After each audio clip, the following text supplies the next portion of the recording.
What's up, y'all? Got the episode today with Eric Coates. We originally recorded this before Christmas, so you'll hear some happy holidays talk. Just go ahead and ignore that because obviously I'm catching up publishing these. Great conversation, though. A inspector out of North Carolina teaches with ICA, so we talk a little bit about new inspectors, some tips there, what new inspectors often get wrong, what he's learned through teaching and growing his own company. And I've known him for 3-4 years now. So I hope you enjoy that. Couple quick updates for you. So Megan and James from our product team have been hard at work, and we've put out some amazing features lately that I don't think everyone knows about. So you can sort defects by the most used in your template. I don't know if a lot of you know about this, and this has been asked for from the beginning. So back in the day, everyone always said, Kevin, it'd be amazing if the software just kind of knew, or if I could, put my most used defects at the top to reduce scrolling. So on site, your most used defects in every item will be at the top if you use this feature. And so this didn't get as much buzz as frankly it should have, given how impactful this is to the entire user base. So it got a little bit of Facebook buzz in the group, but I think it's definitely worth noting here, and for you guys to check it out in the template settings. And I'll link to it. I'll link to the article in the description here if you want to learn more about it. Josh McKay, shout out Josh. He said it was saving him enough time to get home and tuck his kids into bed. So that is a powerful statement there. He didn't even blast it anywhere. He just said it to Megan on our product team. So shout out Josh for that. Here's another one that hasn't been officially announced yet, so you're getting the exclusive here. But we now have a link to Zillow on the new inspection page. I'll link to the video here on that, but it allows you to verify the data that we pull in from Adam, our other provider, because Zillow, obviously, I think increased their prices to a ungodly amount a year or two ago for pulling in their data. And then we have a little teaser. I'll link to some other articles for quoting and draft inspections. It's available in beta right now for anyone that wants to try it out, but just more tools, more flexibility for quoting, sending out quotes, and leaving inspections in the draft status. I think I talked about that today on a pod episode I filmed with Scott Knutson. So just some cool little things there to know. Next gen, increasing quality. I believe another couple hundred inspectors are now using it on all inspections and having no crashes, no problems. So a lot of gains and improvements there. So check that out if you want to keep helping improve that. But it's near prime time, and we'll be on the main stage very soon. Hope you enjoy this chat with Eric Coates. And as always, if you guys know of an inspector or a company that has a great story that you'd love to be on the pod, shoot them my way, Kevin@Spectora.com. And let us know in the comments, if you're watching on YouTube, what you think. All right, y'all. But first, how have the holidays been? Like, how? We're doing great. What are you up to this holiday season? We start tomorrow celebrating with family. So are you staying around there, or do you travel? Yeah, we're pretty much staying home. My brother lives a couple hours away, so we'll go there, and we're going to stay at home. Our daughter has been married for a year, and this year she's spending Christmas at his house or at his parents' house. So doing the alternating. Yeah. We have to learn to share, I guess. We have an only child, so we have to learn to share. Yeah, that's sometimes the downside when people have to split Christmases and go back and forth each year. But I did it too. So yeah. So we've known each other for, it seems like the years keep adding on now. How long ago was that when we met at the North Carolina conference? I met you in early 2019. 2019. So that was before COVID. Alexis, right? That's right. That's a good memory. Yeah, we went to that nice little conference in North Carolina there. Are you involved with that association? Remind me. I have been for many, many years, and I've been on the board for many, many years, and I'm officially off of the board. Okay.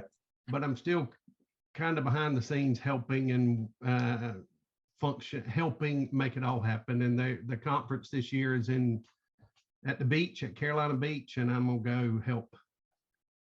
So. Nice. Very cool. Well, yeah, if we could just start kind of looking back at kind of your journey and story, just so people can get to know where you come from and kind of how you found this business in the first place. I always like starting there. Okay. I have a computer science degree from NC State University. Wow. um, and worked in corporate America for many years. And How many? let's see, I started in '86 when I graduated, and my position was eliminated in '02. Oh, two. Okay. And I had switched companies. So I was 1 month shy of 14 years at that company when my position was eliminated in summer of '02. Were you just like hardcore writing code? Like what was the nature of No, what you're doing? I was mainly a software tester. Okay. Right, here's the specs of this software. Go make sure it works.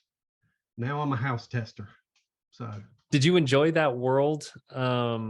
And what was that transition like? it was good. I enjoyed it. I worked at a great company. And everybody says, well, they don't lay off. Well, they did lay off. Oh, two. Yeah. Yeah. So um, I really enjoyed it. There was a period of time that I was being paid to make and play video games. So what kind of world are we living in, It's right? great. Sounds like an amazing world. And I had a friend at work that said, Eric, with your attention to detail, you ought to be a home inspector. He was a part-time real estate agent. This Interesting. was mid '90s, and I thought, what is a home inspector? And took a course at a local community college. And over the course of '97, I took a course at the community college and got my GC license. Mm-hmm. Took another course at the community college, got my home inspection license in '97. North Carolina started licensing effective October 1st of '96.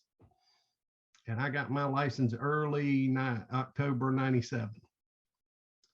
Oh, And wow. at that point, I played as a home inspector because I was still in corporate America. And fate happened in '02, and I became a home inspector.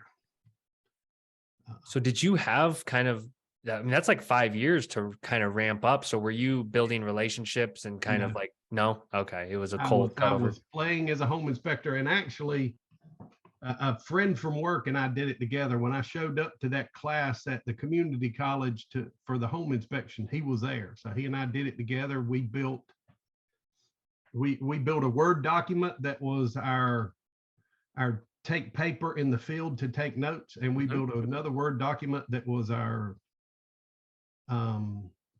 software, our report, Right. and it was very manual. And I used that, and I had actually, my license had almost expired because I had quit renewing it because I was so busy in corporate America, and Um, my position was eliminated. So I took a bunch of continuing education and renewed my license and started. so talk me through what starting looked like. Kind of what did you do when you were like, all right, I guess I'm a home inspector now. How do I do Yeah. this? And being in corporate America, right? You don't do marketing, you don't do sales, you don't do advertising, you don't do any of that stuff. Right. In the beginning, I actually cold called every realtor in my local phone book, and I know phone books don't exist anymore.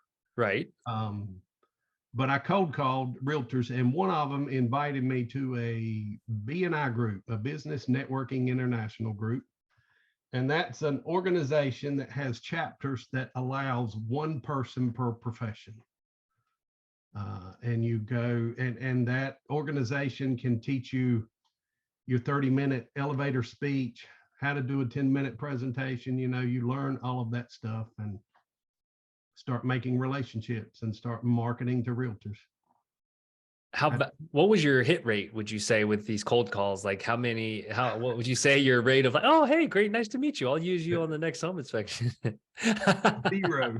The only thing that the cold calls netted was that lady inviting me to the BNI To be an group. eye. This particular chapter was just starting, and she invited me. And then you meet her, right? And then you meet who she works with, and you ask everybody in the group, what realtors do you know? And you go meet them, and it's tricky because realtors are loyal. They find somebody they like and they stick with them. and until something happens. Yeah. Works in your advantage when they're loyal to you, right? Yes, it is. Yeah. Yes, it does very So much. that was that BNI group really the jumping off point that led to the relationships, that led to the paying jobs, and kind of got your momentum going?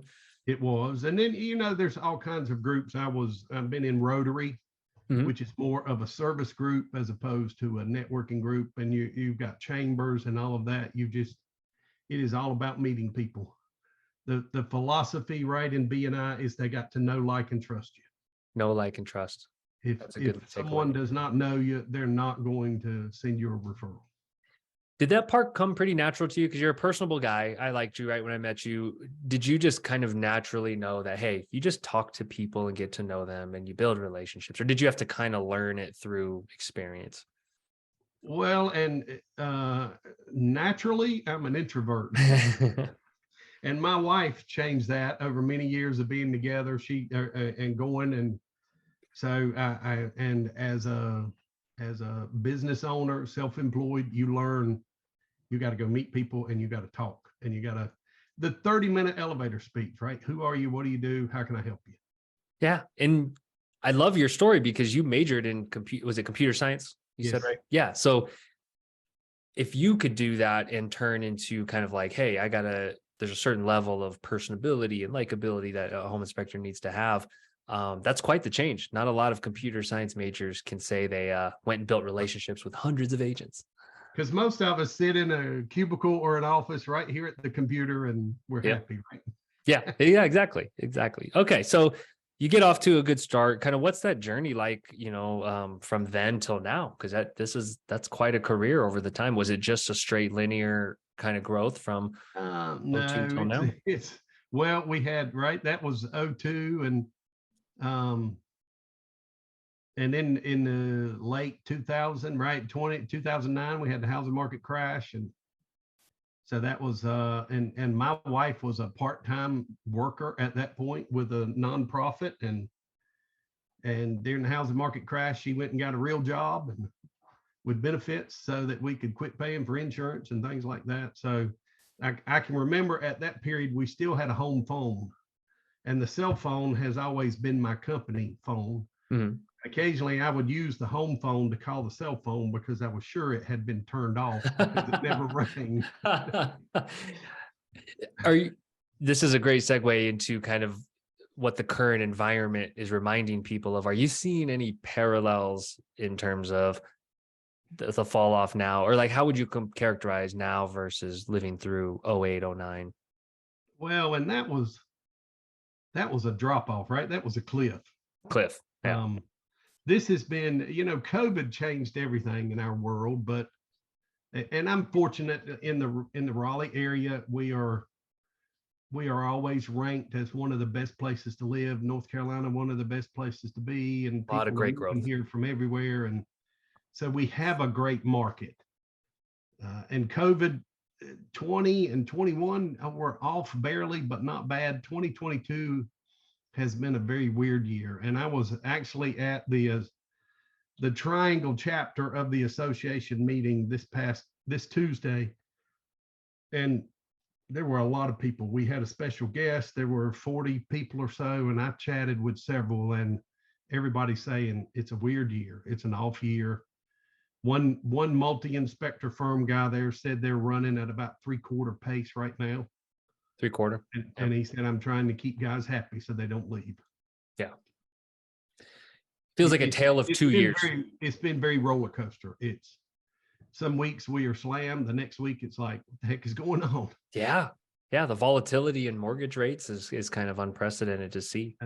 I noticed as soon as interest rates, June and July for me personally, was very slow. Yeah. Because interest rates spiked and buyers kind of stopped. But since then it's been good. Not great, but good. That's good to hear. Yeah. I was going to ask you that of kind of like, do you feel like things are somewhat settling in and normalizing? The sticker shock may be gone from 6% mortgage rates. Right. And I tell everybody when they're talking about it, we bought our first house in 1988, and that interest rate was 13.5. 13.5. And like 3 years later, we refinanced it for 10.5, and we had a party because we got 3%. So the moral of the story is don't be freaked out by these level of mortgage rates because it happens. It's going to change, and you just refinance, right? Yeah. Yep. 100%. So we reconnected through ICA. So like tell us, or tell the audience kind of your connection with ICA, how you got involved kind of in the teaching realm. So I started full-time in 2002, and somewhere around 2005, I started teaching continuing education home inspectors. Why'd you do that? Just a different avenue of revenue, right? I had to attend continuing ed, and I started thinking, well, heck, I could do this. So I started teaching continuing ed, and then somewhere soon after that, I think I did it about 3 years on my own, and then got heavily involved in the association, North Carolina Licensed Home Inspector Association, and I've been helping their education or teaching their education for a lot of those years since then. In 2015, so there were two gentlemen in my area that did continuing education together for 15 or 20 years, and in 2015, one of those guys passed away. And I joined forces with the other gentleman, and we formed a company and started teaching continuing ed. And then that gentleman, the gentleman I started with, passed away in 2018. Oh, sorry to hear that. So about 2015, I've been teaching continuing education on my own again, and some other, like how to pass the test course and things like that. In 2020, Floyd Gibbs, he's out of Virginia, but he's a home inspector. He's got a multi-inspector firm there, and he was just starting to teach with ICA, and he attended one of my continuing education courses in 2019, I guess, in 2019, and got me involved in ICA, or invited me to be involved, and went through that process. So I've been teaching with ICA since 2020. And we do continuing education for home inspectors. We teach a course on how to pass the test, and Floyd and I lead up teaching field training. So in North Carolina, one option to become a home inspector is a 200-hour education course. It's 120 hours of classroom and 80 hours of field training. Okay. So Floyd teaches 5 in Charlotte. I teach 4 in Raleigh. Floyd teaches 1 more in Raleigh, and I think Floyd teaches a couple in Wilmington. So we teach 12 courses a year in North Carolina on the field training to bring in new home inspectors. I think, and I've been, so let's see, I told you my inspection software, I used a Word document for way too many years, and I was at the North Carolina conference in 2012 when a competitor of yours attended. And I was actually, at that point, I was taking a course at the community college on how to write a phone app. I was going to develop my own software. I was not happy with the Word document. I was not happy with what I could find. I was going to develop my own software. And I attended this conference, and a competitor was there, and he had the vast majority of what I wanted. So I started using his in 2012, and I can, right, I'm a home inspector using it every day, but I'm a computer scientist, so I've got some background on what it takes. Right. So I gave him tremendous improvements to his software over the years. I met you in 2019, and we spent, I think that was February or March, and my office manager and I spent a lot of hours converting our template from other software to yours. And I started live October of 2019, and the guy that works for me and I both agree it was a great move. So using that software, so I'm an ICA teacher and a Spectora user, and your marketing guy I think, found me somewhere through those connections. And that's how we started the ICA and Spectora partnership. Is I started pinging people at ICA to say, let's do this. Yeah, it's great. It's an amazing story. And it was a pleasure, to meet you, and kind of your level of sophistication on the tech side was very refreshing and appreciated. Cause yeah, you understood, I think, more than the average home inspector because you've lived in software before. And I know ICA is lucky to have you. So continuing ed it's worth noting because I think some folks just think these schools do only new inspector training. So ICA offers continuing ed Right. and new to industry training, correct? Yes. In any state, no matter what state. So if there's an inspector watching this, ICA can help them out. Yeah, they have ICAschool.com, right? Is the website. You can see what they offer. And not every state requires continuing ed. Mhm. North Carolina has some of the stiffest standards in the U.S. for home inspectors, and as such, they offer no reciprocity to another state. So Ah, being a home inspector in another state can qualify you to take the exam, but you still have to take North Carolina's exam to get the license. do you recommend all inspectors do some form of continuing ed? Absolutely, right? If nothing else, and right, we offer it as live classroom or as webinars or as online. Yeah. And most of us are, most of the time, home inspection is a second career. So most of us are a little older. I think a lot of us prefer to be sitting in a classroom where you can talk to other people. That's one thing about the North Carolina Licensed Home Inspector Association is they offer that conference every year.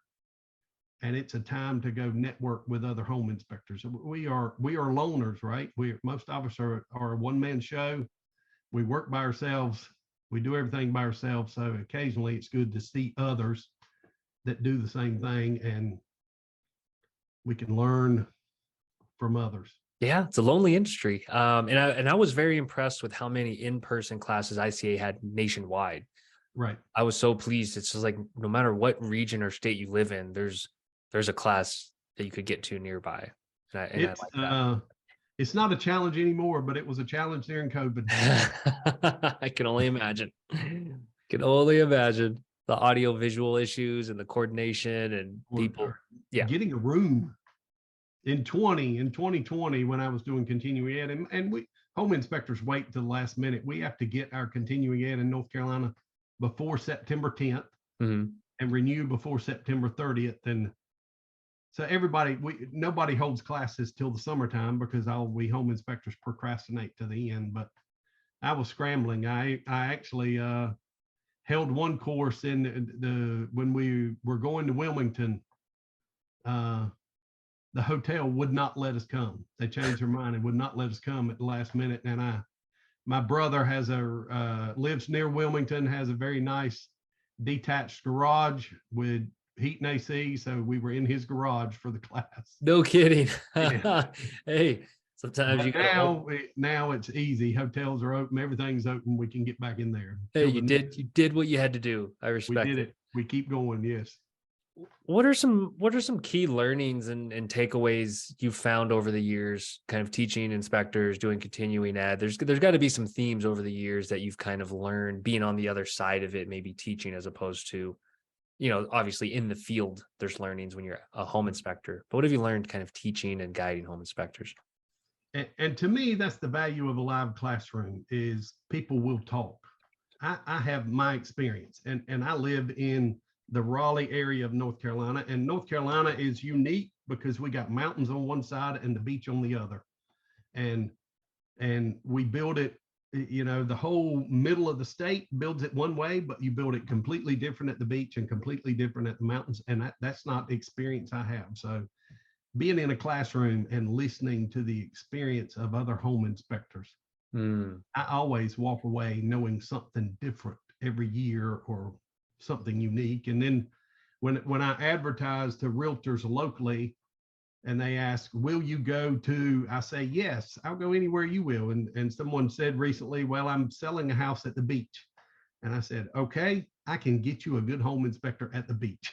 Why won't you go? Because in Raleigh, we don't build them on pylons. We don't build them on sticks in Raleigh. So I don't know anything about it. Hey, good to know. I Yeah. appreciate that. What are some common kind of new inspector misperceptions or misconceptions about the industry? Well, that's what there's a lot of people coming into this industry in North Carolina right now. And it was the same way prior to the housing market crash, right? There was a lot of people coming in, and people are buying a house and they go follow a home inspector and think this is an easy job. You know, he turns lights on, he plugs a tester into the wall. This is an easy job. I could do this. So there's a lot of people, and maybe I'm guilty because I'm doing the pre-licensing courses and training these people, but there's a lot of people come in thinking this is easy and you don't need a lot of knowledge about the house. But all in all, home inspectors have more knowledge of the house as a system together than any other profession. Hmm. Right? Everybody else has their trades and they've got their blinders on, right? The carpenter's doing his job, or the framer, and the HVAC guy and the plumber. Everybody's doing their job, and not a lot of people are looking at it as a system. Hmm. That if I change the environment in the crawl space, how do I change the house? And we home inspectors have that education to look at the house as a whole, as a system. And we shouldn't walk in there as the cheapest bidder for the home inspection. We carry a tremendous amount of liability. We should be getting paid well for what we do. Amen. I think I think it's possibly the average might be underpriced by at least a couple $100. I would agree. I have I probably haven't been assertive enough in putting out content around the potential savings home inspectors give home buyers, and it's well into the thousands on average. This segues nicely into some tips you would give new home inspectors. There's probably some prospective home inspectors that will be watching this because it's kind of geared towards the training and such. What are some tips or pitfalls that you would give new inspectors get in the industry just on its own, but also at this point in time? It may be a little different. Well, it's all about persistence. But as I said, most of the time, this is a second career. We did recently, in one of the field training classes I had, the field training class I taught in October, there was a gentleman there who had just graduated high school. So he was 18 years old. Wow. Doing his pre-licensing education to become a home inspector. And my thought was he's going to struggle because the world is going to look at him and say, he's not old enough and he doesn't have enough experience. He doesn't know what he's looking at. Right. He could be the best student ever, but you have that perception.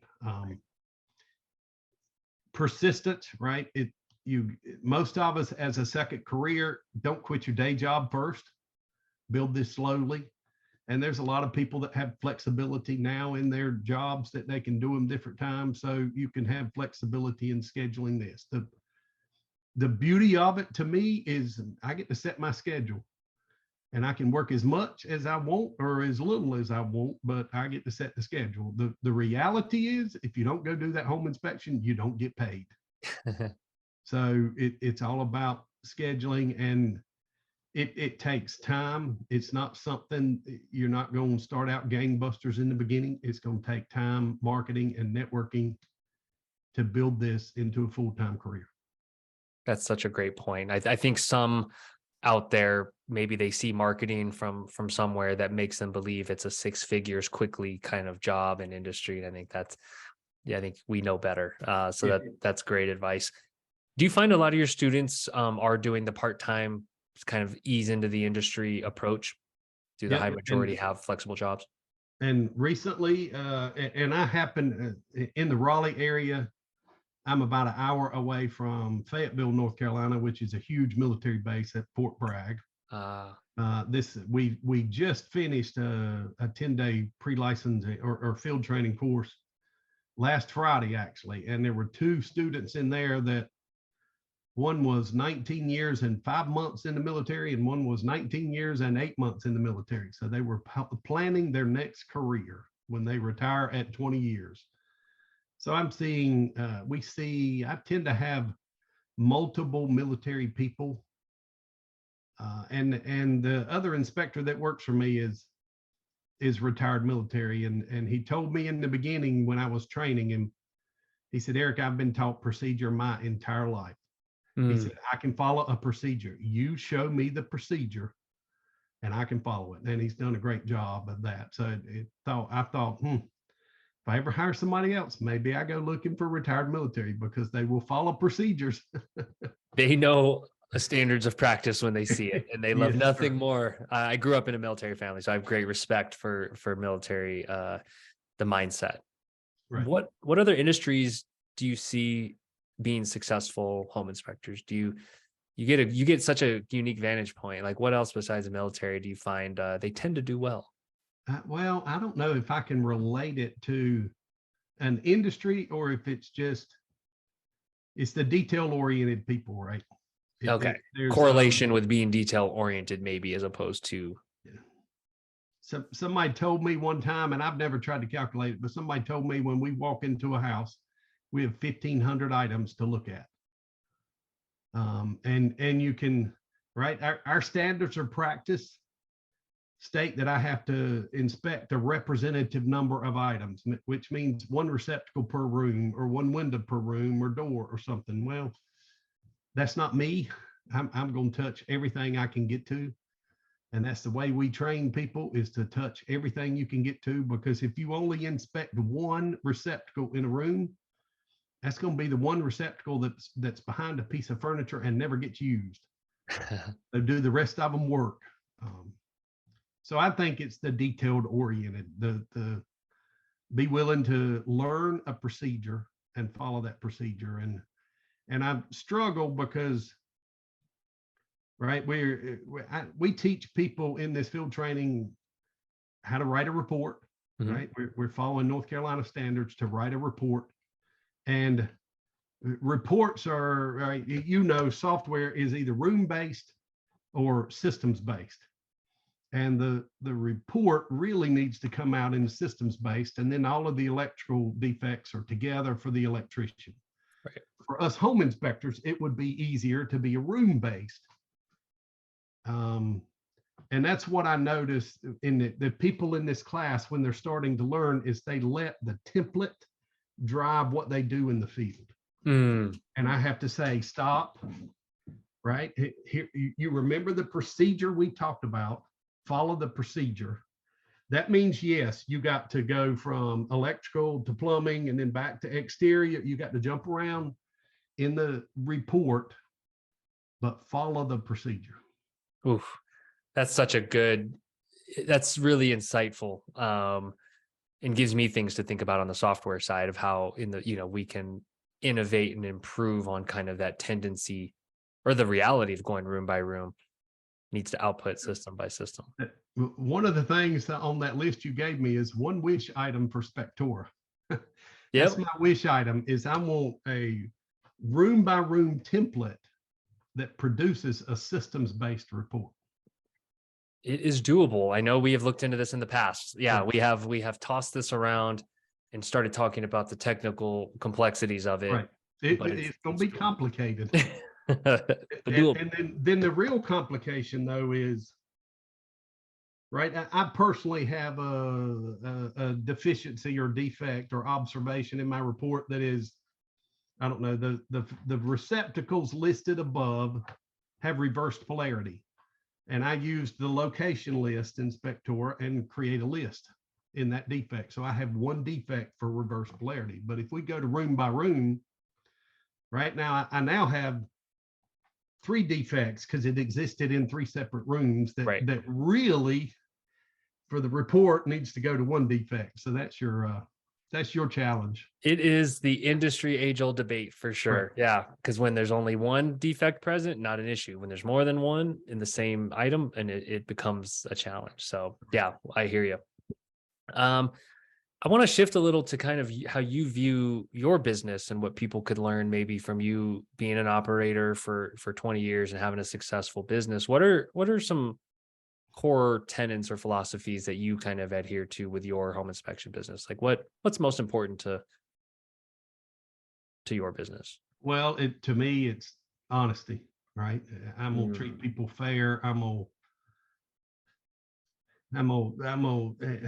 know, show up on time, do the job, be honest, right? We all they look at the buyer looks to us as the expert right. when really we're just the generalist and we know a little bit about everything there. Hmm. And then you're going to run into, we have new technologies coming out all the time that I run into things and admit to them, I have no idea what this is. I've got pictures. I've got pictures of the label, and I'm gonna call another home inspector while I'm driving home, and I tell all our students, right? Call me. Here's my card. Call me if you got questions. I want you to do your research Right. and use me to confirm it or deny it, but you do your research and then tell me what you think it is. So it's persistence, right? You gotta be there every day. And I tell people, I'm always amazed at a self-employed person that does not have a business card in their pocket, Oh, because you never know where the next job's coming from. You could be at the beach sipping a beer and meet the biggest realtor from your area. right. So have a business card everywhere you go. We teach a class, Mike and I, and we refer it to as, and there's the always be selling, mantra, or the always be closing ABC. We call it always be relationshipping, even though it's not a Yeah. word. But like, you're at a soccer game, you're at the beach, you're at the supermarket. You just never know. And I think that curiosity is something I know that doesn't come natural to a lot of humans, let alone home inspectors, of just always asking about people. Because I think you just run into business in everyday life if you're kind of open and looking for it. So that I really like that you mentioned that. And I like your analogy. It's not, you're not always selling, you're always relationshiping, because know, like, and trust, right?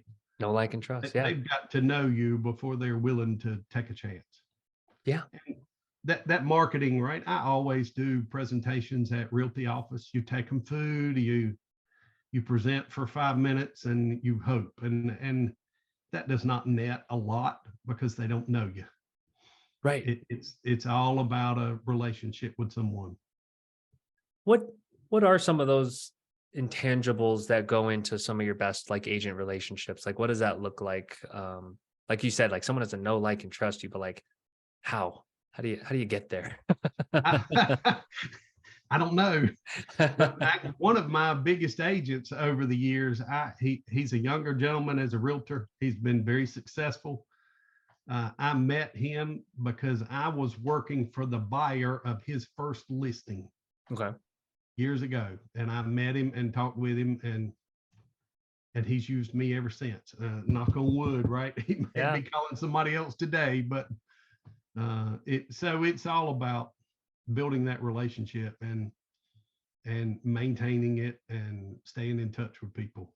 Yeah. And when you're going to do presentations at a realty office, don't go in there and talk about yourself. Mm, Figure out something the realtors need to know. Go educate them on something.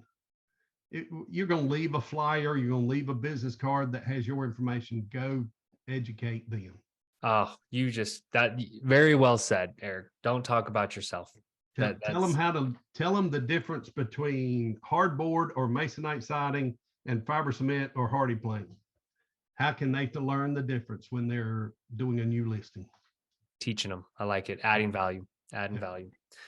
Um, so how have you kind of been adapting, whether it's your teaching or within your business, kind of to these last few months? We touched on it a minute ago, but like, how do you view now and kind of the future in terms of business? Yeah, I'll just stop there. How are you viewing and kind of teeing this up for inspectors? And that's the issue with a home inspector that's a one-man show, right? Because how do you market? How do you spend time marketing when you spend all the time inspecting? how do you spend time working on your business instead of working in your business?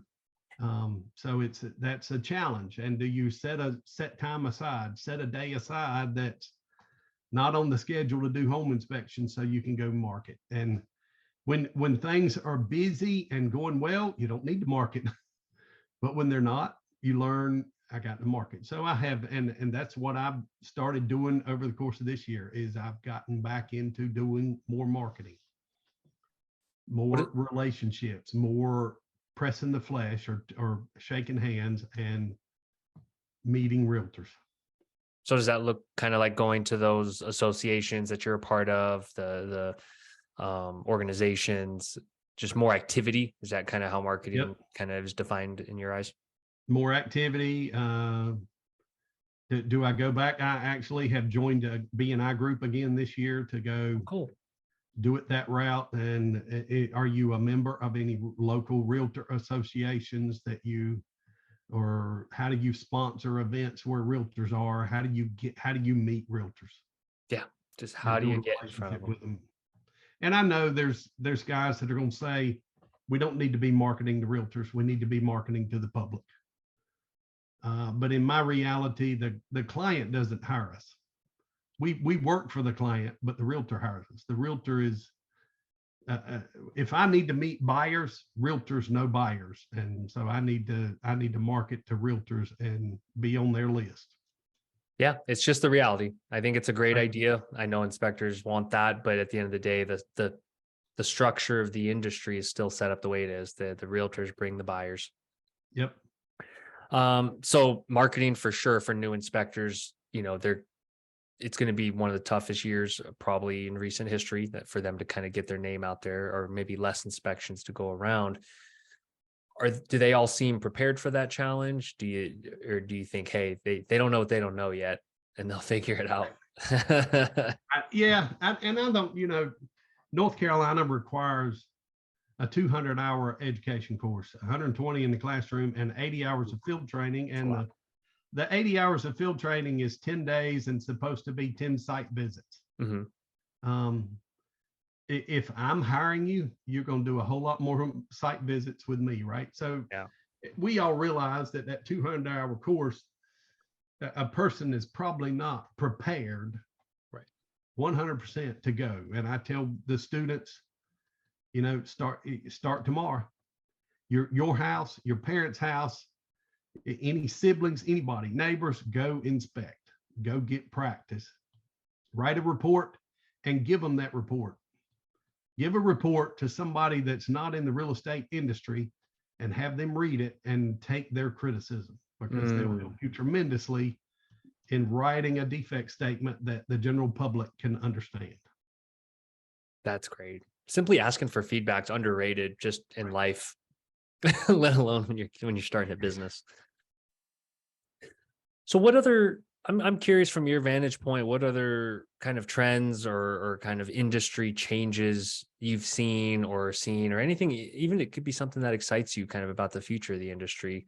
I always kind of like asking that open-ended question just to kind of see where you see things going. Like in a follow-up, are there still a shortage of home inspectors in general?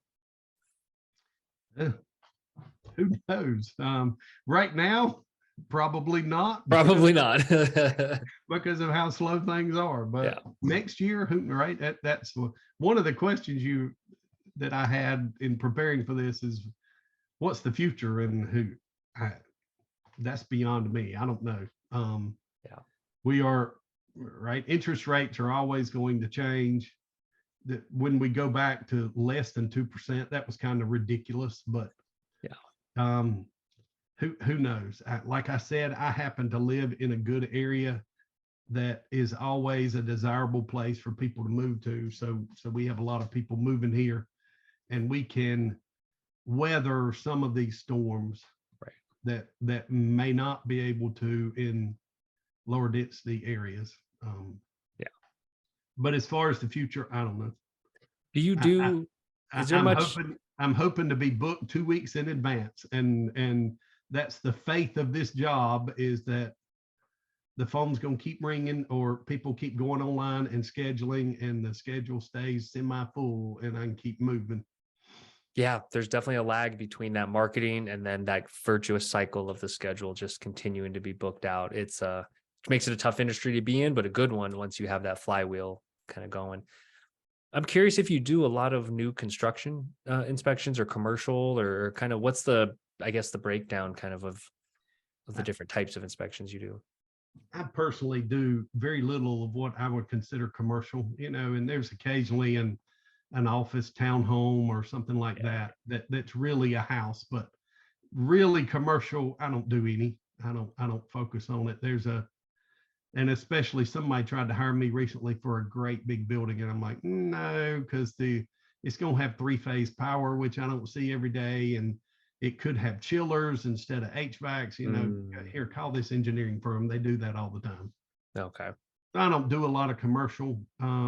We are doing a tremendous amount of new construction right now. Really? There's a lot of new construction happening in our area. I don't think the municipalities are prepared for the traffic and the roads and things like that, but we got a lot of new construction happening in our area. That's good. That's good to hear. Still a housing shortage. Do the agents find you for those typically, or is that the buyer that comes across you for the new builds? I probably have. No, I think it's more agent than buyer. I had an agent in the past that would never refer me to her customers for new construction. And I talked about it, and she said the city, the county's inspecting it. You don't need to be there. So she was selling her house, and it was about 5 years old, and her boss was buying it, and her boss had me inspect it. And I found an air duct in the attic that had never been connected. So she said, well, the city inspected it, Eric. How did that pass? I said, that's not my job. But it didn't pass. So she said, for 5 years, I've been blowing heat and AC in the attic. I said, yes, you have. So now she always refers me for new construction.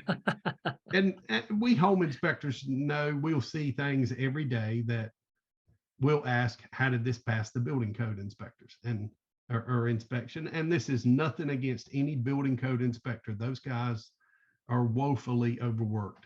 Yeah. They have a tremendous amount of things to look at every day. So they don't get to spend 3 or 4 hours at a house like a home inspector does. We got a better opportunity to find items. Yeah, 100%. So this has been great. Is there anything else that I didn't bring up that we had talked about we wanted to cover? We could talk favorite toys, tools, stuff like that. But you gave me the recommendation already for Spectora, so I appreciate that. I always appreciate that. I don't know how well, it's all tagging and everything, but it's a challenge, right? When you got the same defect you're trying to tie into one, but one day you guys will put it together. One day we will. It's the gift and the curse of ultimate customizability in the templates, because you can move everything around so much. So sometimes keeping it tied to the output is the challenge. Maybe you can QA it for us someday. Let's go. I'm ready. Well, Eric, this has been a pleasure. I'm glad we finally got to, catch each other.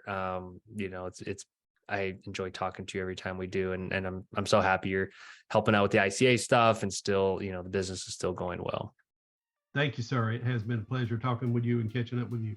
And I will drop links in the description of this episode for anyone that wants to learn more, whether it's about ICA or your business. I'll drop your website and kind of contact info there if anyone has questions, because you're a wealth of knowledge, and I'm sure anyone that's on the pod usually gets a couple people wanting to pick their brain.